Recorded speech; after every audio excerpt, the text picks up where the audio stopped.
Chapter 4ல என்ன சொல்லியிருக்காங்க அப்படின்னு சொல்லி பார்த்தீங்கன்னா, நம்ம வந்து ஆல்ரெடி படிச்சிருக்கோம். ஓகேயா? என்னென்ன படிச்சிருக்கோம் அப்படின்னா, அப்வர்ட் ஆர், அதேபோல டவுன்வர்ட் ஆர், அதேபோல அப்வர்ட் ஹெச், டவுன்வர்ட் ஹெச், அதாவது ஹா அப்படின்னு சொல்லி படிச்சிருக்கோம். இந்த ஹெச் சவுண்ட் இருக்கு இல்லையா? அது வந்து தமிழை பொறுத்த வரைக்கும் நம்ம என்னன்னு படிச்சிருக்கோம்? ஹா அப்படின்னு சொல்லி படிச்சிருக்கோம். அடுத்து அதே போல இக்ஷா அப்படிங்கிற ஒரு ஸ்ட்ரோக்கும் நம்ம படிச்சிருக்கோம். ஓகேயா? ஸோ அப்வர்ட் ரா, டவுன்வர்ட் ரா, அதே போல அப்வர்ட் ஹா, டவுன்வர்ட் ஹா, அதே போல இக்ஷா அப்வர்டும் படிச்சோம், டவுன்வர்டும் படிச்சிருக்கோம். ஸோ இந்த 4 இது நம்ம படிச்சிருக்கோம். சாரி, 4 ஸ்ட்ரோக் கிடையாது, 3 ஸ்ட்ரோக். நம்ம இந்த 3 ஸ்ட்ரோக்கு என்ன படிச்சிருக்கோம் அப்படின்னா, அப்வர்டும் படிச்சிருக்கோம், டவுன்வர்டும் படிச்சிருக்கோம். அப்போ இந்த அப்வர்டு டவுன்வர்டு படிச்சிருக்கோம். ஸோ எந்தெந்த இடங்கள்ல நம்ம என்ன பண்ணுவோம், டவுன்வர்டு யூஸ் செய்யணும், எந்த இடங்கள்ல நம்ம அப்வர்டு யூஸ் செய்யணும் அப்படிங்கிறத பத்தி படிக்க போறது தான் இந்த சாப்டர். ஓகேயா? ஸோ இங்கே இந்த 3 ஸ்ட்ரோக்ஸ் வந்து நம்ம என்ன பண்ணியிருக்கோம், படிச்சிருக்கோம். இந்த 3 ஸ்ட்ரோக்ஸில் சில இடங்கள் வந்து நம்ம என்ன செய்வோம் அப்படின்னா அப்வர்ட் யூஸ் செய்வோம், சில இடங்களில் டவுன்வர்ட் யூஸ் செய்வோம். ஸோ என்ன பிரின்சிபிள் வந்துச்சு அப்படின்னா அப்வர்ட் யூஸ் செய்ய போகிறோம், என்ன பிரின்சிபிள் வந்துச்சு அப்படின்னா நம்ம டவுன்வர்ட் யூஸ் செய்ய போகிறோம் அப்படிங்கிறத பற்றி தான் இப்போ படிக்க போகிறோம். இப்போ ஃபர்ஸ்ட் பிரின்சிபிள் என்ன கொடுத்துருக்காங்க அப்படின்னு சொல்லி பார்ப்போமா? ஃபர்ஸ்ட் என்ன கொடுத்துருக்காங்க அப்படின்னா, அதாவது என்ன சொல்கிறாங்க அப்படின்னா, இனிஷியலாக ஒரு பபிள் வந்து, அதாவது இனிஷியல் பபிள் அப்படின்னா எக்ஸாம்பிளுக்கு ஊர் அப்படின்னு சொல்லி ஒரு வேர்ட் கொடுத்துருக்காங்க. ஓகேயா? ஊர் அப்படின்னு சொல்லி ஒரு வேர்ட் கொடுத்துருக்காங்க. ஊர் அப்படிங்கிறது நம்ம எப்படி எழுதுவோம், த்ரூ தி லைன் வருமா? ஸோ இப்படி தானே எழுதுவோம். ஸோ இதுதான் என்ன சொல்றாங்க அப்படின்னா, இனிஷியலா எனக்கு ஒரு பபிள் வந்துச்சு அப்படின்னா நம்ம என்ன செய்யணுமா, ஆட்டோமேட்டிக்கா என்ன பண்ணணும் அப்படின்னா டவுன்வர்ட் ரா தான் யூஸ் செய்யணும் அப்படின்னு சொல்லி கொடுத்துருக்காங்க. இதுதான் ஃபர்ஸ்ட் பிரின்சிபலாவே கொடுத்துருக்காங்க. ஃபர்ஸ்ட் என்ன சொல்றாங்க, ஊர் அப்படின்னு ஒரு எக்ஸாம்பிள் கொடுத்து அதுக்கு என்ன கொடுத்துருக்காங்க அப்படின்னா இனிஷியல் பபிள் வருது. ஸோ அந்த இனிஷியல் பபிள் வந்துச்சு அப்படின்னா நம்ம என்ன செய்யணுமா, ஆட்டோமேட்டிக்கா டவுன்வர்ட் ரா தான் யூஸ் செய்யணும் அப்படின்னு சொல்லி கொடுத்துருக்காங்க. அதே போல எல்லாத்துலயும் பாருங்க, உருமல் அப்படின்னு சொல்லி கொடுத்துருக்காங்க. உருமல் ஊ அப்படிங்கிறது ராக்கு முன்னாடி தான் பபிள் வந்திருக்கு. அப்போ அது என்னன்னு சொல்லலாம், நம்ம இனிஷியல் பபிள்னு சொல்லலாம். அப்ப ராக்கு முன்னாடி இனிஷியலா பபிள் வந்துச்சுன்னா நம்ம என்ன செய்யணும்னு சொல்லியிருக்கேன், டவுன்வர்ட் ரா தான் யூஸ் செய்யணும்னு சொல்லி படிச்சிருக்கோமா? அதை தான் இங்க எழுதியிருக்காங்க. அதே போல பாருங்க, ஆற்காடு, ஆற்காடுன்னு கொடுத்துருக்காங்க. ராக்கு முன்னாடி ஆ அப்படின்னு சொல்லக்கூடிய இனிஷியல் பபிள், அதாவது தமிழ்ல என்ன சொல்லுவாங்க அப்படின்னா மெய்க்குறிகள்னு சொல்லி படிச்சிருப்போம், சாரி மெய் எழுத்துக்கள் அப்படின்னு சொல்லி படிச்சிருப்போம் இல்லையா, அதுதான் பபிள்ஸ். அப்ப அந்த ஆ அப்படின்னு சொல்லக்கூடிய பபிள்ஸ் வந்து எங்கே கொடுத்துருக்காங்க அப்படின்னா இனிஷியலா வருது. இனிஷியல் அப்படிங்கிறது என்ன, ராக்கு முன்னாடி பபிள் வரணும். அப்ப ராக்கு முன்னாடி பபிள் வந்துச்சு அப்படின்னா அதுதான் இனிஷியல் பபிள்னு சொல்லுவாங்க. ஸோ இனிஷியலா பபிள் வந்து அதுக்கப்புறம் ரா வந்துச்சு அப்படின்னா என்ன அர்த்தம், டவுன்வர்ட் ரா தான் யூஸ் செய்யணும்னு அர்த்தம். ஓகேயா, புரிஞ்சுதா? அடுத்து செகண்ட் பிரின்சிபல் என்ன சொல்றாங்க அப்படின்னா, இங்க என்ன கொடுத்திருந்தாங்க அப்படின்னா இனிஷியலா வரக்கூடிய ராவை பத்தி கொடுத்திருந்தாங்க. அடுத்து என்ன சொல்றாங்க அப்படின்னா முடிவில், அதாவது ஃபைனலா வரக்கூடிய ரா இருக்கு இல்லையா, இப்போ போர் அப்படின்னு சொல்லி பாத்தீங்க அப்படின்னா பா, பா அப்படின்னு சொல்லக்கூடிய பா அப்படிங்கிறது ஒரு இனிஷியல் ஸ்ட்ரோக்கு. அதுக்கு அடுத்து ஃபைனல் ஸ்ட்ரோக் என்ன இருக்கு, ரா அப்படின்னு சொல்லக்கூடியது ஃபைனல் ஸ்ட்ரோக்கு. அப்போ இந்த ஃபைனலா ரா வருது இல்லையா, இந்த ராக்கு எந்த பிரின்சிபல் அப்ளை ஆகும், அதாவது என்ன வந்துச்சு அப்படின்னா நம்ம அப்வர்டு போட போறோம், என்ன வந்துச்சு அப்படின்னா டவுன்வர்டு போட போறோம்னு கொடுத்துருக்காங்க. என்ன சொல்றாங்க அப்படின்னா பொறி அப்படின்னு கொடுத்துருக்காங்க. இது பா, அடுத்து ரா, அந்த ஓ அந்த பபிள் வச்சிருக்காங்க இல்லையா, ஓக்கு பபிள் வச்சிருக்காங்க. அடுத்து ராக்கு அப்புறம் ஈ பபிள் வந்திருக்கு. ஓகேயா? அப்போ ராக்கு அப்புறம் பபிள் வந்துச்சு அப்படின்னா என்ன செய்திருக்காங்க, அப்வர்டு போட்டிருக்காங்க. எக்ஸாம்பிள் பாருங்க, புரியும், சிம்பிள் தான். ஃபர்ஸ்ட் என்ன சொல்றாங்க அப்படின்னா, ஃபர்ஸ்ட் வந்து நம்ம வந்து இனிஷியலா வரக்கூடிய ரா பத்தி பார்த்து முடிச்சிட்டோம். இப்போ அடுத்து என்ன சொல்றாங்க அப்படின்னா முடிவில், அதாவது ஃபைனலா வரக்கூடிய ரா இருக்கு இல்லையா, அந்த ஃபைனலா வரக்கூடிய ராவை அப்வர்டு போடணுமா டவுன்வர்ட் போடணுமா அப்படிங்கிறது தான் கொடுத்துருக்காங்க. அதுக்கு என்ன பிரின்சிபல் சொல்றாங்க அப்படின்னா பொறி அப்படின்னு கொடுத்துருக்காங்க. பொறி அப்படிங்கிறது ராக்கு அப்புறம் பபிள் வந்திருக்கா வரலையா, ராக்கு அப்புறம் ஈ அப்படின்னு சொல்லக்கூடிய சவுண்டு வந்திருக்கு. ரா ஸ்ட்ரோக்கு அப்புறம் ஈ அப்படின்னு சொல்லக்கூடிய சவுண்டுனால தான் அது ரீயா மாறுது. கரெக்டா? அப்ப ராக்கு அப்புறம் ஈ அப்படின்னு சொல்லக்கூடிய சவுண்டு வந்ததுனால அவங்க என்ன செய்திருக்காங்க, பொறின்னு இருக்கா, அப்போ இப்படி போட்டு பா ஸ்ட்ரோக்கு போட்டு ரீக்கு அப்புறம் பபிள், அதாவது ராக்கு அப்புறம் பபிள் வந்திருக்கிறதுனால என்ன செய்திருக்காங்க அப்படின்னா அப்வர்ட் யூஸ் செய்திருக்காங்க. ஸோ இதுல இருந்து நமக்கு என்ன தெரிஞ்சுக்கலாம் அப்படின்னா, ராக்கு அப்புறம் பபிள் வந்துச்சு அப்படின்னா நம்ம என்ன செய்துக்கலாம், அப்வர்ட் ஸ்ட்ரோக் யூஸ் செய்யணும் அப்படின்னு சொல்லி புரிஞ்சுக்கலாம். அடுத்த வேர்டு பாருங்க, இன்னும் புரியும். போர் அப்படின்னு சொல்லி கொடுத்துருக்காங்க. அப்போ போர் அப்படின்னு சொல்லி கொடுத்துருக்காங்க. போர்னா நம்ம எப்படி எழுதணும், ஸோ இப்படி எழுதலாமா, இப்படி எழுதலாம் இல்லையா, போர் பா போட்டு ரா போட்டிருக்கேன். ஸோ போர் அப்படிங்கிறது இப்படி எழுதலாமான்னு கேட்டிங்கன்னா எழுதக்கூடாது. ஏன் அப்படின்னா அவங்க என்ன சொல்லிட்டாங்க, ஃபர்ஸ்ட் பாருங்க, பொறி அப்படின்னா ராக்கு அப்புறம் பபிள் வந்துச்சுன்னா மட்டும்தான் நம்ம என்ன செய்யணும், அப்வர்ட் யூஸ் செய்யணும். அதுவே போர் அப்படின்னு சொல்லக்கூடியதுக்கு எனக்கு ராக்கு அப்புறம் பபிள் வருதா, வரல இல்லையா, அப்ப என்ன செய்யணும் அப்படின்னா டவுன்வர்ட் ரா தான் யூஸ் செய்யணும்னு கொடுத்துருக்காங்க. புரிஞ்சுச்சா? ஸோ சிம்பிள் தான். ராக்கு அப்புறம் வபிள் வந்துச்சு அப்படின்னா நம்ம என்ன செய்ய போறோம்? அப்வர்ட் யூஸ் செய்ய போறோம். ராக்கு அப்புறம் வபிள் வரல அப்படின்னா என்ன செய்ய போறோம்? டவுன்வர்ட் யூஸ் செய்ய போறோம். புரிஞ்சுச்சா? இப்போ அடுத்து ஒரு எக்ஸாம்பிள் வேர்டு பார்ப்போமா? நெறி அப்படின்னு கொடுத்துருக்காங்க. ஓகேயா? ஸோ நெறி அப்படிங்கிறது இப்போ அப்வர்ட் ரா வருமா டவுன்வர்ட் ரா வருமா? ஸோ நெறி அப்படிங்கிறது நான் இப்படி எழுதியிருக்கேன். ஓகேயா? நெறி அப்படிங்கிறது இப்படி எழுதியிருக்கேன். இது கரெக்டாக தப்பான்னு சொல்லுங்க பார்ப்போம். தப்பு.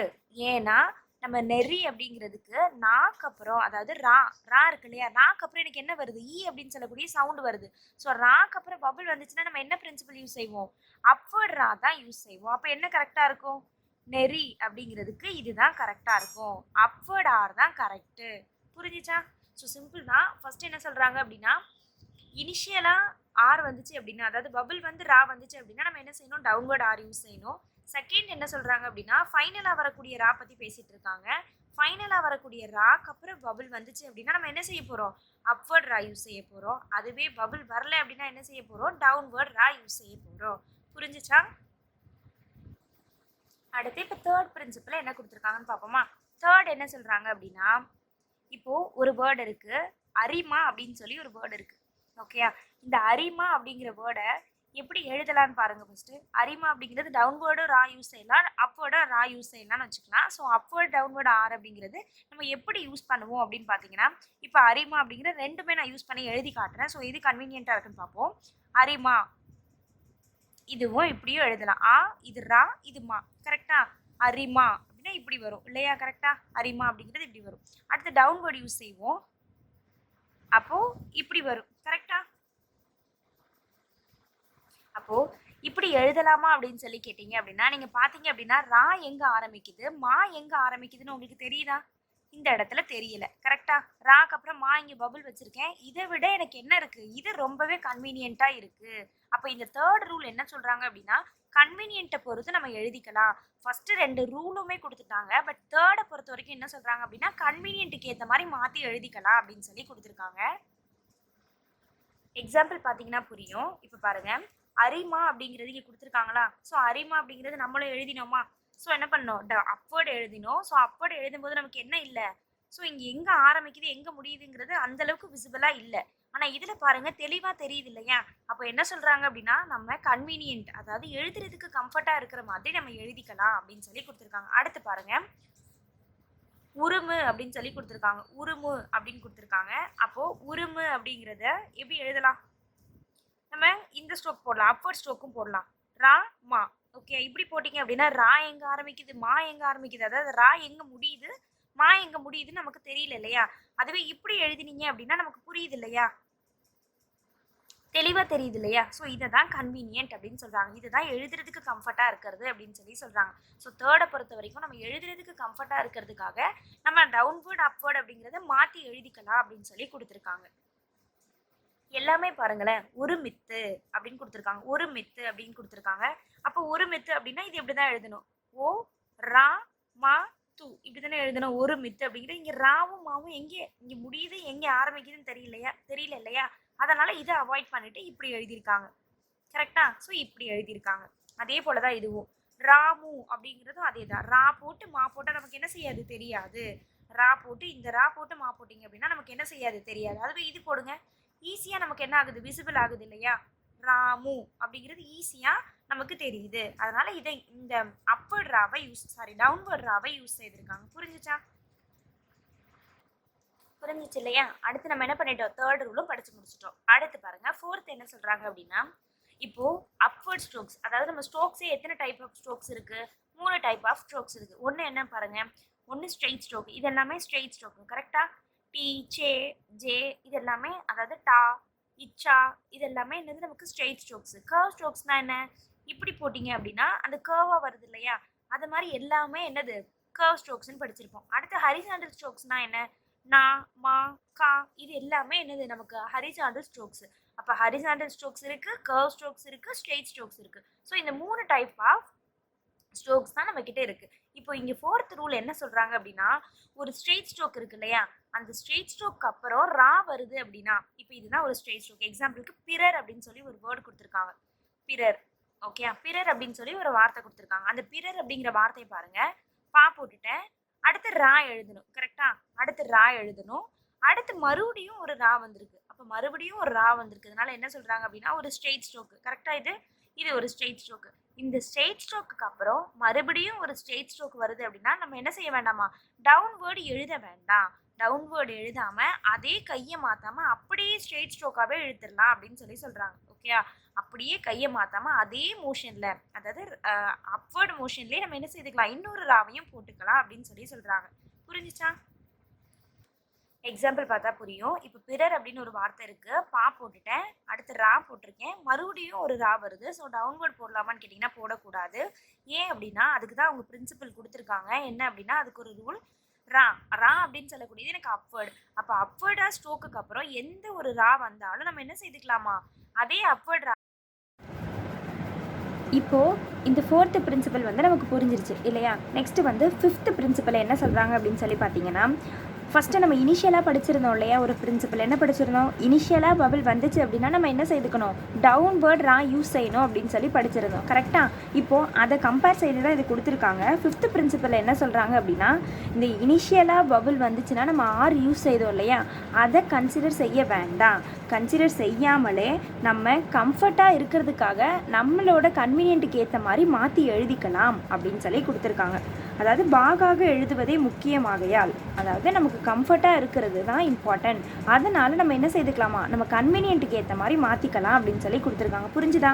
அதாவது ஃபஸ்ட்டு இனிஷியலாக என்ன சொன்னாங்க, இனிஷியல் பபிள் இருந்தாலே நம்ம என்ன செய்யணும்னு சொன்னாங்க, டவுன்வர்ட் ரா தான் யூஸ் செய்யணும் அப்படின்னு சொல்லி கொடுத்துருந்தாங்க. பட் இப்போ இங்கே பாருங்கள், எரிச்சல் அப்படின்னு சொல்லி ஃபஸ்ட்டு ஒரு எக்ஸாம்பிள் வேர்டு கொடுத்துருக்காங்க. அப்போ இது எரிச்சல் அப்படின்னு சொல்ல ஃபஸ்ட்டு எக்ஸாம்பிள் வேர்டில் ஏ அப்படின்னு சொல்லக்கூடியது எனக்கு என்னது, ஒரு பபிள். ஓகேயா? ரா வந்திருக்கா? அப்போ ராக்கு முன்னாடி எனக்கு என்ன வந்திருக்கு, இனிஷியலாக பபிள் வந்திருக்கு. ஃபஸ்ட்டு ரூலை என்னென்னு படித்தோம், இனிஷியலாக பபிள் வந்துச்சு அப்படின்னா நம்ம டவுன்வேர்ட் ரான்னு படிச்சிருக்கோம். இப்போ அதே போல் தான் இனிஷியலாக பபிள் வந்திருக்கு, அதே மாதிரி ரா வந்திருக்கு அதுக்கு அடுத்து. அப்போது இதை நான் என்ன செய்திருக்கணும், ரூல் பிரகாரம் நான் டவுன்வர்ட் ரா தான் யூஸ் செய்திருக்கணும். கரெக்டாக? டவுன்வர்ட் ரா தான் யூஸ் செய்திருக்கோம். ஆனால் இங்கே என்ன செய்திருக்காங்க, அப்வர்ட் ரா யூஸ் செய்திருக்காங்க. அப்போ அப்வர்ட் ரா யூஸ் செய்திருக்கிறதுக்காக என்ன கொடுத்துருக்காங்க அப்படின்னா, இந்த இடத்துல என்னோட கன்வீனியன்ட்டுக்கு ஏற்றதுக்காக நான் எழுதியிருக்கேன் அப்படின்னு ஒரு சிம்பிளாக ஸ்டேட்மெண்ட் சொல்லி முடிச்சுட்டாங்க. புரிஞ்சுதா? இப்போ வேணால் நம்ம எழுதி பார்க்கலாமா? எரிச்சல் அப்படிங்கிற ஒரு வேர்டு இருக்குது. இப்போ நம்ம இதை எழுதினோம் அப்படின்னா எப்படி எழுதலாம், ஃபஸ்ட்டு ரூல் படி என்னது, இனிஷியலாக பபிள் வந்துச்சு அப்படின்னா நம்ம என்ன செய்யணும், டவுன்வர்ட் தானே யூஸ் செய்யணும். அப்போ ஏ போட்டுட்டு ரா, அடுத்து சா, அப்புறம் லா. கரெக்டாக? எரிச்சல் அப்படிங்கிறது இப்படி தானே எழுதி ஆகணும். பட் இது பார்க்குறதுக்கும் கன்வீனியண்ட்டாக இல்லை, எழுதும் போதும் எனக்கு கன்வீனியண்ட்டாக இல்லை. ஆனால் இதை யூஸ் செய்து பாருங்கள், இந்த அப்வர்ட் யூஸ் செய்து பாருங்கள் எரிச்சல் அப்படிங்கிறதுக்கு. இது கரெக்டாக இருக்கா, ஈஸியாகவும் இருக்கா, எந்த ஸ்ட்ரோக்கு எது அப்படின்னு சொல்லி எனக்கு தெளிவாக தெரியுது இல்லையா? ஸோ அதுக்காக தான் இது யூஸ் செய்திருக்காங்க. ஸோ இந்த ஸ்டேட்மெண்ட்டே அதுதான். ஓகே, புரிஞ்சிச்சா? ஸோ இதில் இருக்கிறது எல்லாமே அப்படி தான். ஆறடி அப்படின்னு சொல்லி ஒரு வேர்டு கொடுத்துருக்காங்க. ஆறடி அப்படின்னா இப்படி எழுதணும். கரெக்டாக? டவுன்வர்ட் ரா யூஸ் செய்யணும் ஃபஸ்ட்டு ரூல் படி பார்த்தோம் அப்படின்னா. ஆனால் இங்கே என்ன செய்திருக்காங்க அப்படின்னா, ஆறடி அப்படிங்கிறது இப்படி எழுதியிருக்காங்க. கரெக்டாக? அப்போ என்ன சொல்ல வராங்க அப்படின்னா, கன்வீனியன்ட்டுக்கு ஏற்றதுக்காக இது எழுதியிருக்கோம் அப்படின்னு சொல்லி சொல்கிறாங்க. புரிஞ்சிச்சா? அடுத்து 6th ஒன் பார்ப்போமா? இங்கே என்ன சொல்கிறாங்க அப்படின்னா, ஹா பற்றி கொடுத்துருக்காங்க. ஹா பற்றி கொடுத்துருக்காங்க. இதுக்கு முன்னாடி படித்ததெல்லாம் என்ன படித்தோம், நம்ம வந்து ரா பற்றி படிச்சிருக்கோம். ஓகே, இப்போ என்ன படிக்க போகிறோம் அப்படின்னா, ஹா பற்றி கொடுத்துருக்காங்க. இப்போ இந்த ஹாவில் என்ன சொல்கிறாங்க அப்படின்னா, இனிஷியலாக பபிள் வந்து சிங்கிள் ஸ்ட்ரோக்காக இருந்துச்சு அப்படின்னா நம்ம என்ன செய்துக்கலாமா, டவுன்வேர்ட் ஹா யூஸ் செய்துக்கலான்னு கொடுத்துருக்காங்க. புரியுதா? இனிஷியல் பபிள் அப்படிங்கிறது இப்போ ஒரு எக்ஸாம்பிள் கொடுத்துருக்காங்க, ஆஹா அப்படின்னு சொல்லி கொடுத்துருக்காங்க. கரெக்டாக? ஆஹா அப்படின்னு கொடுத்துருக்காங்க. இப்போது இந்த இடத்துல பாருங்கள், அப்படிங்கிறது எனக்கு என்னது, இனிஷியல் பபிள். ஓகே, அந்த இடத்துல எனக்கு என்ன சவுண்ட் வருது, ஹா அப்படின்னு சொல்லக்கூடிய ஒரு ஸ்ட்ரோக் வருது. அப்போ அதை தான் அவங்க சொல்கிறாங்க, ஹா கூட இனிஷியலாக ஒரு பபிள், அதாவது ஹா கூட இனிஷியலாக ஒரு பபிள் வந்து அந்த இடத்துல என்ன வருது, ஒரு ஹா அப்படின்னு சொல்லக்கூடிய ஸ்ட்ரோக் வந்துச்சு அப்படின்னா நம்ம என்ன செய்யணுமா, டவுன்வேர்டு ஹா யூஸ் செய்யணும்னு கொடுத்துருக்காங்க. ஓகே, அப்போ இனிஷியலாக பபிளும் வருது, அதுக்கு அடுத்து சிங்கிள் ஸ்ட்ரோக், தனியாக ஒரு ஸ்ட்ரோக், அதாவது தனியாக ஹா வந்துச்சு அப்படின்னா நம்ம என்ன செய்துக்கணுமா, டவுன்வேர்டு ஹா தான் யூஸ் செய்யணும் அப்படின்னு சொல்லி கொடுத்துருக்காங்க. புரிஞ்சிச்சா? ஆக்சுவலி இது எப்படி போடணும் அப்படின்னா, நம்ம வந்து அங்கே படிச்சிருக்கோம் இல்லையா, ஸோ அது கூட ஒரு சின்ன ஹூக்கு, அதாவது இங்கே க்ளோஸாக வரணும், இப்படி வந்து இப்படி ஹா யூஸ்வலாக இப்படி போடுற மாதிரி போடணும். ஓகே, ஹா எப்படி போடுவோம், இப்படி தானே போடுவோம் டவுன்வேர்டு ஹா, அதே தான். அது கூட ஒரு சின்ன அந்த ஹூக்கு, அந்த உயிர்குறி படிச்சிருப்போம் இல்லையா, அதை ஆட் பண்ண போகிறோம். ஓகே, புரிஞ்சிச்சா? அடுத்து என்ன கொடுத்துருக்காங்க அப்படின்னா கா மா லா. ஓகே, கா மா லா இந்த 3 ஸ்ட்ரோக்கும் வந்துச்சு அப்படின்னா நம்ம என்ன செய்துக்கலாமா, ஆட்டோமேட்டிக்காக டவுன்வேர்டு ஹாவே யூஸ் செய்துக்கலாம். கா மா லா இந்த 3 ஸ்ட்ரோக் இருக்கு இல்லையா, இந்த 3 ஸ்ட்ரோக்கு வந்துச்சு அப்படின்னா நம்ம என்னது அப்வேர்டு யூஸ் செய்யணுமா டவுன்வேர்டு யூஸ் செய்யணுமான்ற கன்ஃபியூஷனே வேண்டாம். நம்ம என்ன செய்துக்கலாம், டவுன்வேர்டே யூஸ் செய்துக்கலாம். டவுன்வேர்டு ஹா இருக்கு இல்லையா, அதே யூஸ் செய்துக்கலான்னு கொடுத்துருக்காங்க. அதுக்கு தான் எக்ஸாம்பிள் வேர்ட் கொடுத்துருக்காங்க. ஹாக்கி அப்படின்னு சொல்லி கொடுத்துருக்காங்க. அப்போ ஹாக்கி அப்படின்னா நம்ம எப்படி எழுதலாம், ஹா கி. கரெக்டா? அடுத்து ஹேமலதா. அப்போ ஹே மா லா தா. ஓகேயா, ஹேமலதா. கரெக்டா? இப்படி தான் கொடுத்துருக்காங்க. ஸோ கா மா லா இந்த 3 ஸ்ட்ரோக் வந்துச்சு அப்படின்னா நம்ம என்ன செய்துக்கலாமா, ஆட்டோமேட்டிக்காக டவுன்வேர்டு ஹாவே யூஸ் செய்துக்கலாம் அப்படின்னு சொல்லி கொடுத்துருக்காங்க. புரிஞ்சுச்சா? அடுத்த பிரின்சிபல் என்ன சொல்கிறாங்க அப்படின்னா, நம்ம ஷார்ட் ஹேண்டை பொறுத்த வரைக்கும் கன்வீனியன்ட், அதாவது எழுதுறதுக்கு கம்ஃபர்ட் தான் ரொம்ப முக்கியம். ஸோ கம்ஃபர்ட்டாக இருக்கிறதுக்கு காரணத்தினால நம்ம என்ன செய்துக்கலாமா, இந்த இடங்கள் எல்லாமே அப்வேர்டு யூஸ் செய்துக்கலாம் அப்படின்னு சொல்லி கொடுத்துருக்காங்க. இப்போ பாருங்கள், பாஹி அப்படின்னு ஒரு வேர்டு இருக்குது. பாஹி. இப்போ பாருங்கள், பா ஹி அப்படின்னு ஒரு வேர்டு இருக்குது. ஓகே, யூஸ்வலாக பார்த்தீங்க அப்படின்னா இது பா ஹா அப்வேர்டும் இருக்குது டவுன்வேர்டு இருக்குது. இங்கே என்ன செய்திருக்காங்க அப்படின்னா அப்வேர்டு யூஸ் செய்திருக்காங்க. நம்ம டவுன்வேர்டு யூஸ் செய்து பார்க்கலாம். பாஹி அப்படின்னா இப்படி வருது. ஓகே, அதுவே இப்படி எழுதினீங்க அப்படின்னா இன்னும் கன்வீனியண்ட்டாக இருக்குது. பாஹி. அடுத்து ஏதாவது ஒரு ஸ்ட்ரோக் வருது, அதுக்கு அடுத்து ஏதாவது ஒரு ஸ்ட்ரோக் ஜாயினிங் ஸ்ட்ரோக் வந்தாலும் நம்ம எழுதுறதுக்கு எதுவாக இருக்கும், கன்வீனியண்ட்டாக இது தான் இருக்கும். அதனால என்ன செய்திருக்காங்க அப்படின்னா அப்வேர்டு எழுதியிருக்காங்க. ஸோ இந்த ஸ்டேட்மெண்ட், இந்த ரூலை பொறுத்த வரைக்கும் எந்த பிரின்சிபலும் கிடையாது. என்ன சொல்கிறாங்க அப்படின்னா நம்ம எழுதுறதுக்கு கன்வீனியண்ட்டாக இருக்கிறதுக்காக இது என்ன செய்திருக்காங்க, இதில் இருக்கக்கூடியது எல்லாமே அப்வேர்டாக யூஸ் செய்திருக்காங்க அப்படின்னு சொல்லி கொடுத்துருக்காங்க. இதில் எந்த பிரின்சிபலும் அப்ளை ஆகலைன்னு சொல்கிறாங்க. புரிஞ்சிச்சா? நெக்ஸ்ட் ஒன் பார்ப்போமா. அடுத்து என்ன சொல்கிறாங்க அப்படின்னா ஆயுத எழுத்து. தமிழில் ஆயுத எழுத்து படிச்சிருக்கோம் இல்லையா, அந்த ஆயுத எழுத்துக்கு எந்த ஸ்ட்ரோக் யூஸ் செய்வோம் அப்படின்னு சொல்லி இங்கே கொடுத்துருக்காங்க. அதாவது அந்த ஆயுத எழுத்துக்கு நம்ம வந்து யூஸ் செய்ய மாட்டோம், பபிள்ஸ் கிடையாது, ஸ்ட்ரோக்ஸ் வந்து நம்ம எதுவும் படித்தது இல்லை இல்லையா. அப்போது இந்த ஆயுத எழுத்துக்கு நம்ம என்ன ஸ்ட்ரோக் யூஸ் செய்வோம் அப்படின்னு சொல்லி பார்த்தீங்க அப்படின்னா இந்த ஹா ஸ்ட்ரோக் இருக்குது இல்லையா, இந்த ஹா ஸ்ட்ரோக்கே இந்த ஆயுத எழுத்துக்கு பதிலாக நம்ம யூஸ் செய்துக்கலாம் அப்படின்னு சொல்லி கொடுத்துருக்காங்க. இப்போ அக்து அப்படின்னு சொல்லி கொடுத்துருக்காங்க. ஆ அப்படிங்கிறது அக்து அப்படின்னு சொல்லி கொடுத்துருக்காங்க. ஆ அப்படிங்கிறதுக்கு என்ன செய்திருக்காங்க, பபிள் வச்சுருக்காங்க. இக்கு, அந்த இக்கு சவுண்டு இருக்குது இல்லையா, அந்த இக்கு சவுண்டுக்கு என்ன செய்திருக்காங்க அப்படின்னா ஹா ஸ்ட்ரோக்கே யூஸ் செய்திருக்காங்க. புரிஞ்சிச்சா? அப்போ இப்போ நமக்கு என்ன சந்தேகம் வரலாம், அப்போ நான் இதை ஹா அப்படின்னு சொல்லி வாசிச்சிட மாட்டேனா அப்படின்னு சொல்லி சந்தேகம் வரலாம். இப்போ பாருங்கள், இதை நீங்களே வாசிச்சு பாருங்கள். அகது அப்படின்னு ஒரு வார்த்தை இருக்கா, அகது அப்படின்னு ஒரு வார்த்தை இருக்கா, இல்லை இல்லையா. அப்போது நம்ம சென்டென்ஸை ரீட் செய்யும்போது அந்த மிஸ்டேக்ஸ் வராமல் நம்ம கண்டுபிடிச்சிடலாம். ஈஸியாகவே நம்ம என்ன செய்திடலாம், கண்டுபிடிச்சிடலாம். அப்போ இது அக்தா தான் இருக்கும் அப்படின்னு சொல்லி இக்கு சவுண்டை வந்து நம்ம ஈஸியாகவே ஐடென்டிஃபை செய்துக்கலாம். ஆயுத எழுத்து தான் இங்கே நம்ம யூஸ் செய்திருக்கோம் அப்படிங்கிறது. புரிஞ்சிச்சா? இப்போ எக்குன்னு இருக்குது. அப்போ இந்த வார்த்தையை பாருங்கள், ஏ போட்டு அந்த ஹா சவுண்டு இருக்கு இல்லையா, அந்த ஹா சவுண்டு தான் இங்கே கொடுத்துருக்காங்க. எக்கு அப்படிங்கிறதுக்கு ஏ போட்டு ஹா சவுண்டு தான் கொடுத்துருக்காங்க. அப்போ இதையுமே என்ன ஹான்னு வாசிக்க வாய்ப்பு இருக்கா, எஹு அப்படின்னு எஹு அப்படிங்கிறது இருக்குது. அப்படிங்கிற வார்த்தை வருமா, இல்லையா? இல்லை இல்லையா. அதே தான், எக்கு அப்படிங்கிற வார்த்தை தானே இருக்குது. அப்போ எக்கு அப்படிங்கிறத வரும். ஸோ இதெல்லாமே இந்த மிஸ்டேக்ஸ் எல்லாமே எப்போ அவாய்ட் ஆகும் அப்படின்னு பார்த்தீங்கன்னா சென்டென்ஸை ரீட் செய்வோம் இல்லையா. இப்போ நம்ம வேர்ட்ஸ் தான் பார்த்துட்டு இருக்கோம். அடுத்து கொஞ்சம் போகிற கிளாஸில் நம்ம சென்டென்ஸ் வந்துடுவோம். அப்போ சென்டென்ஸ் வரும்போது அது ரீட் செய்யும்போது நம்ம இந்த மாதிரி மிஸ்டேக்ஸ்லாம் வராது. ஓகேயா? ஸோ ஈஸியாகவே ஐடென்டிஃபை செய்துக்கலாம். புரிஞ்சிச்சா? ஸோ அந்த ஆயுத எழுத்துக்கு பதிலாக நம்ம இங்கே என்ன யூஸ் செய்கிறோம் அப்படின்னா ஹா ஸ்ட்ரோக்கையே நம்ம ஆயுத எழுத்துக்கு பதிலாக யூஸ் செய்திருக்கோம். புரிஞ்சிச்சா? நெக்ஸ்ட்டு பாருங்கள். நெக்ஸ்ட்டு என்ன சொல்கிறாங்க அப்படின்னா இப்போ மோஹி, அதாவது இது மோகின்னு கொடுத்துருக்காங்க. இது பாருங்கள் மோஹி, இது வந்து எப்படி வரும்னா ஹரி அப்படின்னு சொல்லி வரும். அதாவது என்ன சொல்கிறாங்க அப்படின்னா வடமொழி எழுத்துக்கள்னு சொல்கிறாங்க. இது மோஹி, ஹா, ஹரி, அந்த ஸ்லாங்லாம் இருக்கு இல்லையா, சமஸ், இஸ், அந்த மாதிரிலாம் இருக்கு இல்லையா, அது எல்லாமே என்னமா இந்த ஹா, அதுக்கப்புறம் இந்த ஹா, இது எல்லாமே என்னன்னு சொல்கிறாங்க அப்படின்னா வடமொழி எழுத்துக்கள்னு சொல்கிறாங்க. ஓகே, இப்போ மோஹி அப்படிங்கிறது எப்படி வரும் அப்படின்னா இப்படி வந்திருக்கணும். ஆக்சுவலி மோஹி அப்படிங்கிறது இப்படி வந்திருக்கணும். கரெக்டாக? ஸோ இந்த மோஹி, ஹீக்கு பதிலாக இங்கே என்ன செய்திருக்காங்க அப்படின்னா கீ யூஸ் செய்திருக்காங்க. மோகி அப்படிங்கிறத மோகி அப்படிங்கிறத மாற்றிருக்காங்க. மோகி அப்படிங்கிறத என்ன செய்திருக்காங்க அப்படின்னா மோகியாக மாற்றிருக்காங்க. அதுதான் இங்கே சொல்கிறாங்க.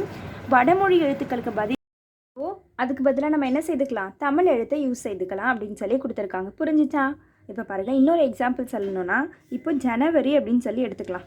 ஓகே, ஜனவரி அப்படிங்கிறத நம்ம எப்படி மாற்றி எழுதிக்கலாம்னா இந்த ஜா அப்படின்னு சொல்லக்கூடியது நமக்கு என்னது, வடமொழி எழுத்து. அப்போ இதை நம்ம எப்படி மாற்றி எழுதிக்கலாம், சனவரி அப்படின்னு சொல்லி எழுதிக்கலாமா? அதுதான் அவங்க சொல்கிறாங்க. ஸோ வடமொழி எழுத்துக்கு பதிலாக நம்ம தமிழ் எழுத்துக்களையும் மாற்றி எழுதிக்கலாம் அப்படின்னு சொல்லி கொடுத்துருக்காங்க. புரிஞ்சிச்சா? அடுத்து பார்ப்போமா?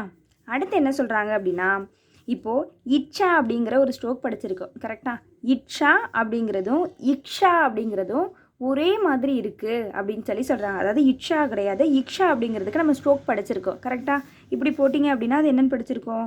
அப்வேர்ட் ஆர் டவுன்வேர்ட் 2 இது படிச்சிருக்கோம். ஓகே, இது என்னென்னு படிச்சிருக்கோம்? இக்ஷா அப்படின்னு சொல்லி படிச்சிருப்போம். ஸோ இந்த 2 ஸ்ட்ரோக் இருக்குது இல்லையா, இந்த 2 ஸ்ட்ரோக்கும் இட்சா அப்படிங்கிறதுக்கும் இக்ஷா அப்படிங்கிறதுக்கும் ரெண்டுமே சிமிலரான சவுண்டு தான் இருக்குது அப்படின்னு சொல்லி சொல்கிறாங்க. ஏன்னா ஷார்ட் ஹேண்டை பொறுத்த வரைக்கும் நம்ம எதுக்கு ப்ரையாரிட்டி கொடுப்போம்? சவுண்டுக்கு தான் ப்ரையாரிட்டி கொடுப்போம். அப்படி பார்க்கும்போது இது ரெண்டுமே என்ன சவுண்டாக இருக்கா? சிமிலரான சவுண்டாக இருக்குது. அப்போ அந்த இட்சா அப்படின்னு சொல்லக்கூடியது வர இடங்கள்லையும் நம்ம என்ன செய்துக்கலாமா? இந்த இக்ஷா ஸ்ட்ரோக்கே யூஸ் செய்துக்கலான்னு கொடுத்துருக்காங்க. புரிஞ்சிச்சா? மறுபடியும் சொல்கிறேன் கேளுங்க. நம்ம வந்து என்ன படிச்சிருக்கோம்? இக்ஷா அப்படின்னு சொல்லக்கூடிய ஸ்ட்ரோக்கு படிச்சிருக்கோம். ஓகே, இக்ஷா அப்படின்னா இப்படி போடுவோம் இல்லையா, இக்ஷா அப்படிங்கிறத படிச்சிருக்கோம். எப்படி அப்வேர்டும் இருக்குது, டவுன்வேர்டும் இருக்குது, 2 இருக்குது. அதே போல் சவுண்டு பாருங்கள், இட்சாக்கும் இக்ஷாக்கும் சவுண்டு சிமிலராக இருக்குது. அப்போ சவுண்டு சிமிலராக இருக்கிறதுனால இந்த இட்சா அப்படிங்கிற வரக்கூடிய இடங்களுக்கும் நம்ம என்ன செய்துக்கலாமா? இந்த இக்ஷா ஸ்ட்ரோக்கையே யூஸ் செய்துக்கலாம் அப்படின்னு சொல்லி கொடுத்துருக்காங்க. புரிஞ்சிச்சா? எக்ஸாம்பிள் வேர்ட் பாருங்கள், புரியும். ஃபஸ்ட்டு எக்ஸாம்பிள் வேர்டு என்ன கொடுத்துருக்காங்க? ஆட்சின்னு கொடுத்துருக்காங்க. ஆட்சி அப்படிங்கிறது எப்படி எழுதியிருக்காங்க பாருங்கள். ஆ போட்டு இக்ஷா ஸ்ட்ரோக்கே யூஸ் செய்திருக்காங்க. அதாவது இக்ஷா ஸ்ட்ரோக் யூஸ் செய்திருக்காங்கன்னு சொல்லிக்கலாம். ஓகே, அப்போ இது எப்படி மாறுது அப்படின்னா ஆட்சி அப்படின்னு சொல்லி மாறுது. அபௌதி லைன் தான் வரும். ஏன்னா ஃபஸ்ட் பிளேஸில் இருக்குது பபிள். ஸோ அபௌதி லைன் தான் வரும். கரெக்டாக? ஆட்சி அப்படிங்கிறது எழுதியிருக்காங்க. அதே போல் தான் எல்லாமே பாருங்கள். அடுத்து வந்து இக்ஷ்மி அப்படிங்கிற மாதிரி கொடுத்துருக்காங்க. க்ஷ்மி அப்படின்னா அதே ஸ்ட்ரோக் தான் யூஸ் செய்திருக்காங்க. அப்போ ரெண்டுக்குமே ஒரே ஸ்ட்ரோக் தான். அதாவது இக்ஷாக்கும் இட்சாக்கும் ஒரே ஸ்ட்ரோக் தான் யூஸ் செய்திருக்காங்க. புரிஞ்சிச்சா? அதே போல் தான் லக்ஷ்மி. லக்ஷ்மி அப்படிங்கிறதுக்கு என்ன செய்திருக்காங்க? லா போட்டு இக்ஷா ஸ்ட்ரோக்கு போட்டு மா போட்டிருக்காங்க, மீ போட்டிருக்காங்க. ஓகே, லக்ஷ்மி. லா போட்டு இக்ஷா போட்டு மீ, லக்ஷ்மி. ஓகே, புரிஞ்சிச்சா? அதே போல் இன்னும் சில எக்ஸாம்பிள்ஸ் கொடுத்துருக்காங்க பாருங்கள். என்ன சொல்கிறாங்க? காட்சி. காட்சி அப்படிங்கிறது எப்படி எழுதலாம்? காட்சி அப்படின்னு சொல்லி ஒரு வேர்ட் கொடுத்துருக்காங்க. இட்டும் சா, அதான் படித்தோம் இல்லையா, அது சீயா மாறுது. அப்போ காட்சி அப்படிங்கிறது கா. இட்சி அதாவது அப்வேர்டு யூஸ் செய்திருக்காங்க. அப்வேர்டு இட்சா அப்படிங்கன்னா நம்ம எப்படி யூஸ் செய்வோம்? இப்படி தானே யூஸ் செய்வோம். ஸோ அதை தான் சேர்த்து எழுதியிருக்காங்க, கா இட்சி. ஸோ சேர்த்து எழுதியிருக்கிறதுனால உங்களுக்கு வித்தியாசமாக தெரிகிற மாதிரி இருக்கும், பட் இல்லை, ஆனால் அது அப்படி தான். ஓகே, சேர்த்து எழுதியிருக்காங்க. காட்சி அப்படிங்கிறது எப்படி வந்திருக்கு அப்படின்னா கா ஷி. ஓகே, ஃபஸ்ட்டு கா போட போகிறோம், அடுத்து இட்சா அப்படியே சேர்த்து எழுதியிருக்காங்க. அவ்வளோதான். தனியாக போட்டு பார்த்திங்கன்னா இப்படி தானே எழுதுவோம், தனித்தனி ஸ்ட்ரோக்காக போட்டிங்கன்னா அதை தான் என்ன செய்திருக்காங்க? ஜாயினிங் ஸ்ட்ரோக்கில் எழுதியிருக்காங்க. அப்போ கா ஷி. ஓகே, புரிஞ்சிச்சா? அதே போல் தான் நெக்ஸ்ட் வேர்ட் பாருங்கள், பட்சி. ஸோ பா போட்டு இட்சா போட்டிருக்காங்க. பா போட்டிருக்காங்க, அடுத்து இட்சா ஸ்ட்ரோக் போட்டிருக்காங்க. பா போட்டுட்டு இட்சா ஸ்ட்ரோக் போட்டிங்க அப்படின்னா அது இப்படி தானே எழுதுவோம். அதை சேர்த்து எழுதும்போது பா இட்சி. ஓகே, புரிஞ்சிச்சா? அடுத்து பாருங்கள், மீனாட்சின்னு கொடுத்துருக்காங்க. அடுத்து மீனாட்சின்னு கொடுத்துருக்காங்க. அந்த மீனாட்சி எப்படி எழுதியிருக்காங்க? மா போட்டிருக்காங்க, நா போட்டிருக்காங்க, இட்சிக்கு இட்சி ஸ்ட்ரோக்கு போட்டிருக்காங்க. ஓகேயா? மீனாட்சி. கரெக்டா? மீனாட்சி. இங்கே வராது, நான் இருக்க இடத்துல தானே வரும். அப்போது மீ நா சி. ஓகேயா? மீ நா சி. புரிஞ்சா? அவ்வளோதான். அப்போ இது வரைக்கும் நம்ம என்ன பார்த்துருக்கோம்? எக்ஸாம்பிளில் கொடுத்துருக்க பிரின்சிபல்ஸ் எல்லாமே நம்ம என்ன பண்ணிட்டோம்? பார்த்து முடிச்சிட்டோம். கரெக்டாக? இப்போ அடுத்து என்ன பார்க்கணும் அப்படின்னா கிராம் லாக்ஸ் பார்க்கணும். அதுக்கு முன்னாடி நம்ம என்ன செய்யணும்? இந்த 2 எக்ஸசைஸையும் ஒரு வேர்டையும் 3 லைன்ஸ் எழுதணும். ஓகே, ஒரு வேர்டு எத்தனை முறை எழுதணும்? 3 லைன்ஸ். ஃபஸ்ட்டு பாருங்கள், இது ஃபஸ்ட்டு எப்படி எழுதணும் அப்படின்னா ஃபஸ்ட்டு நம்ம என்ன செய்து பார்க்கணும் அப்படின்னா இதை வந்து ரீட் செய்து பார்க்கணும். ஓகே, இப்போ ஃபஸ்ட்டு என்ன கொடுத்துருக்காங்க? பா லி. அப்போ பலி, பலி அப்படின்னு சொல்லலாமா? ஸோ பலி. அடுத்து பாருங்கள், ஆ யா. அடுத்து இங்கே என்ன கொடுத்துருக்காங்க? ரா கொடுத்துருக்காங்க. அடுத்து இங்கே என்ன கொடுத்துருக்காங்க? சி. ஓகே, சா போட்டு இங்கே பபுள் வச்சுருக்கிறதுனால சீயா மாறுது. அப்போ இது என்னது? அயர்ச்சி. ஓகே, அடுத்து பாருங்கள், அடுத்து என்ன கொடுத்துருக்காங்க? இப்போ ஏதோ கொடுத்துருக்காங்க எனக்கு தெரியல அப்படின்னா நம்ம என்ன செய்யணும்? இப்போ தான் என்ன பண்ணணும்? பின்னுக்கு ஆன்சர் கீ கொடுத்துருப்பாங்க இல்லையா, அப்போ பின்னுக்கு திருப்பி பார்த்து ஆன்சர் செக் செய்துட்டு எழுதலாம். மற்றபடி எழுதும்போது வாசித்து நம்ம ட்ரை செய்கிறதுக்கு முன்னாடி அப்படியே டிட்டோவாக காப்பி பேஸ்ட் செய்யக்கூடாது. ஆன்சர் கீயை பார்த்து அப்படியே வரிசையாக எழுதிட்டு வரக்கூடாது. ஸோ ஒரு வாட்டி நம்ம என்ன செய்யணும்? வாசித்து பார்க்கணும். ஓகே, வாசித்து பார்த்துட்டு அதுக்கப்புறம் தெரியலங்கிற பட்சத்தில் தான் நம்ம திருப்பி பார்க்கணும். இப்போ இங்கே பாருங்கள், இங்கே ஈ கொடுத்துருக்காங்க, இங்கே ரா கொடுத்துருக்காங்க. அப்போ இங்கே என்னது? ரூ. கொடுத்துருக்காங்களா, அப்போ இரு மாப்பு. ஓகே, இரு மாப்பு. ஸோ நீங்கள் எழுத்து கூட்டு வாசிச்சிங்க அப்படின்னா ஈஸியாக வாசிச்சிடலாம். ஸோ எனக்கு அப்படியும் வாசிக்க தெரியலங்கிற பட்சத்தில் தான் பின்னுக்கு திருப்பி ஆன்சர் கீ செக் பண்ணணும். ஓகே, இது எல்லாமே ஒரு வாட்டி எழுதி பார்க்கணும். பலி, அயற்சி, இரு மாப்பு அப்படிங்கிறது எல்லாத்தையும் நம்ம என்ன பண்ணி பார்க்கணும். அடுத்து ஏரி அப்படி எல்லாமே நம்ம என்ன பண்ணி பார்க்கணும்னா எழுதி பார்க்கணும். எழுதி பார்த்துட்டு அதுக்கப்புறம் தான் நீங்கள் ஹோம்ஒர்க்கே எழுதணும். ஓகே, ஒரு வாட்டி எழுதி பார்த்துட்டு அதுக்கப்புறம் இதில் என்ன கரெக்ஷன் இருக்குது, நம்மளால் எதனால் எழுத முடியலை அப்படின்னு சொல்லி சும்மா அனலைஸ் செய்து பார்த்துட்டு அதுக்கப்புறம் ஒன்றையும் 3 லைன்ஸ் எழுதணும். அடுத்து இங்கே என்ன கொடுத்துருக்காங்க, தமிழில் கொடுத்துருக்காங்க. அப்போ தமிழில் கொடுத்துருந்தா நம்ம என்ன செய்யணும், ஷார்ட் ஹேண்டில் எழுதி பார்க்கணும். இப்போ என்ன பார் அப்படின்னு சொல்லி கொடுத்துருக்காங்க. பார்னா எப்படி எழுதலாம், பா போட்டு ரா, அவ்வளோதான், முடிஞ்சிருச்சு. பார். ஓகே, கரெக்டாக. பார்னா இங்கே அப்வர்ட் ரா வருமா டவுன்வர்ட் ரா வருமா, கரெக்டாக சொல்லுங்கள் பார்க்கலாம். சூப்பர். அப்வர்ட் ரா வருமா டவுன்வர்ட் ரா வருமா, டவுன்வர்ட் ரா தான் வரும். ஏன்னு சொல்லுங்கள், ஏன்னா ராக்கு அப்புறம் பபுள் இருந்தால் தான் நம்ம என்ன செய்வோம், அப்வர்ட் யூஸ் செய்வோம். அப்போ ராக்கு அப்புறம் எனக்கு என்ன இல்லை, பார் அப்படின்னு சொல்லக்கூடியதுக்கு பபுள் இல்லை. அப்போ பபுள் இல்லாதனால நம்ம என்ன செய்யணும், பார் அப்படிங்கிறத என்ன செய்யணும், டவுன்வர்ட் ரா தான் யூஸ் செய்யணும். சூப்பர், இப்படி தான். ஓகே, ஸோ பார்த்து நம்ம ஏன் இப்படி போடுறோம் அப்படின்னு சொல்லி இப்போ பாருங்கள், பரி அப்படின்னு சொல்லி கொடுத்துருக்காங்க. அப்போ பரினா இப்போ என்ன எப்படி வரணும், ப ரி. ஓகே, ராக்கு அப்புறம் எனக்கு என்ன இருக்குது, பபுள் இருக்குது. அதனால் என்ன செய்திருக்கேன், அப்வர்ட் யூஸ் செய்திருக்கேன். இங்கே பபுள் இல்லாததுனால டவுன்வர்ட் யூஸ் செய்திருக்கேன். புரிஞ்சுச்சா. ஸோ இப்படி தான் பார்த்து நம்ம என்ன பண்ணணும், எழுதணும். புரிஞ்சா. நெக்ஸ்ட்டு பாருங்கள், நெக்ஸ்ட்டு வந்து கிராம்லாக்ஸ். அதாவது தமிழில் இங்கிலீஷில் வந்து கிராம்லாக்ஸ்னு சொல்லுவாங்க, தமிழில் வந்து தனிக்குறி சொற்கள்னு சொல்லுவாங்க. இந்த தனிக்குறி சொற்கள் எதுக்கு அப்படின்னு சொல்லி பார்த்தீங்கன்னா, தமிழ்லையாக இருக்கட்டும் இங்கிலீஷ்லையாக இருக்கட்டும் ரிப்பீட்டடாக வரக்கூடிய வேர்ட்ஸ் இருக்கும் இல்லையா, ரிப்பீட்டடாக வரக்கூடிய வேர்ட்ஸுக்கு வந்து அவங்களே சில குறிகள் மாதிரி கொடுத்துருப்பாங்க. ஸோ குறிகள் இதெல்லாம் அவங்க ரிப்பீட்டடாக வரக்கூடியதுக்கு அவங்க கொடுத்துட்டாங்க அப்படின்னா நம்மளுக்கு வந்து எப்படி இருக்கும் அப்படின்னா ஸ்பீடு எழுதும்போது ரொம்ப ஈஸியாக இருக்கும். ஓகே, இதுக்கெல்லாம் நம்ம குட்டி குட்டியாக போட்டுட்டோம் அப்படின்னா அடுத்து ஸ்பீடு எழுதும்போது ஏதாவது புது வார்த்தைகள் வந்தாலோ அதெல்லாம் நம்ம வந்து எடுத்து எழுதுறதுக்கு வந்து நமக்கு ரொம்ப ஈஸியாக இருக்கும். அதனால தான் இந்த தனிக்குறி சொற்கள் அப்படிங்கிறதையே கொடுத்துருக்காங்க. ஓகே, புரிஞ்சுச்சா. இப்போ இது எப்படி எழுதணும் அப்படின்னு சொல்லி பார்த்துருவோம். ஃபஸ்ட் இப்போ என்ன கொடுத்துருக்காங்க, ஓர் அப்படின்னு சொல்லி கொடுத்துருக்காங்க. ஓர் அப்படின்னா எப்படி எழுதணும் அப்படின்னா ரா ஸ்ட்ரோக் இருக்கு இல்லையா, அந்த ரா ஸ்ட்ரோக்கு தான் போட போகிறோம், டவுன் வேர்டில் போட போகிறோம். ஓகே, ஓர் அப்படின்னா என்ன செய்ய போகிறோம், ரா ஸ்ட்ரோக்கு தான் டவுன் வேர்டில் போட போகிறோம். ஓகே, அடுத்து என்ன கொடுத்துருக்காங்க, ஒரு அப்படின்னு சொல்லி கொடுத்துருக்காங்க. அப்போ இந்த ஒரு அப்படிங்கிறது எப்படி எழுதலாம், வெறும் ரா ஸ்ட்ரோக்கு தான். அது கீழே இருந்தானே போகும் ரா ஸ்ட்ரோக்குனா அதான் ஒரு. ஓகே, லைட்டாக இருக்கான்னு கேட்டிங்கன்னா இதெல்லாம் லைட்டு தான். ஓகே, அடுத்து ஒவ்வொரு அதாவது ஒவ்வொரு அப்படி அதுக்கும் அதே தான் வரும். ஒவ்வொரு அப்படின்னு வரும்போது அதே ஸ்ட்ரோக்கு தான் வரும். ஓகே, இது என்ன செய்திருக்காங்க அப்படின்னா டபுளிங் பிரின்சிபல், அதாவது ரெட்டிப்பாக்கு முறை அப்படின்னு சொல்லி சொல்லுவாங்க தமிழில். அப்போ டபுளிங் பிரின்சிபல்னால் இப்போ நான் யூஸ்வலாக போட்ட சைஸ் இது தான் அப்படின்னா அதை விட கொஞ்சம் பெருசாக போடணும்.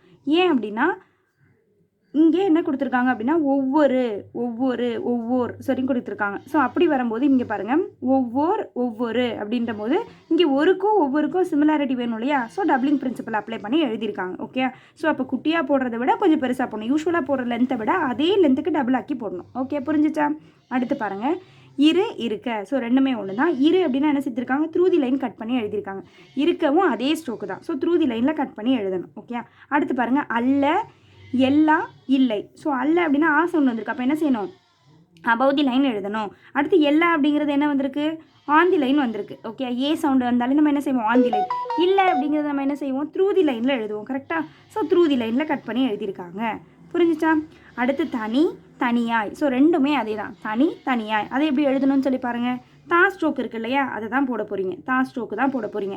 அபவ் தி லைனா ஆன் தி லைனா அப்படிங்கிறதுனா அபவ் தி லைன் தான். ஓகே, தனியாய் அப்படிங்கிறது அபவ் தி லைன் தான். இது என்னது, லைட்டாக டார்க்கா அப்படின்னு கேட்டிங்கன்னா லைட்டு தான். ஓகே, இது லைட்டு தான். தனியாய் அப்படிங்கிறதும் லைட்டு தான். அடுத்து பாருங்கள், தேதி அப்படிங்கிறது என்னது, ஆன் தி லைனில் போட்டிருக்காங்க. ஓகே, தாக்கு அப்புறம் ஆ சவுண்டு வருதா, ஸோ ஆ சவுண்டு வரதுனால என்ன செய்திருக்காங்க, அபவ் தி லைனில் யூஸ் செய்திருக்காங்க.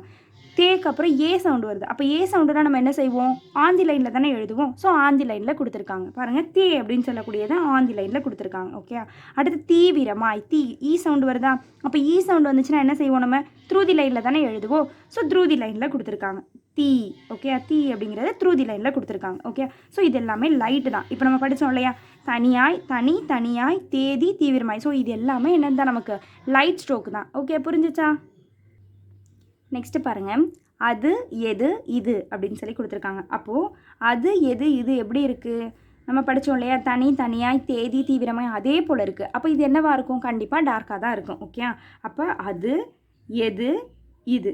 ஓகே, ஸோ இது எல்லாமே என்னது, கண்டிப்பாக டார்க்காக தான் இருக்கும், டார்க்கு தான். ஓகே, அடுத்து பாருங்கள், இந்த சைடு அதே ஸ்ட்ரோக்கு இந்த சைடு போட்டிங்கன்னா அது என்னவாக இருக்கும், அதை, எதை, இதை. அப்போ அதை அப்படின்னா என்ன வரும்? above the line வரும். எதை அப்படின்னா என்ன வரும்? on the line வரும்.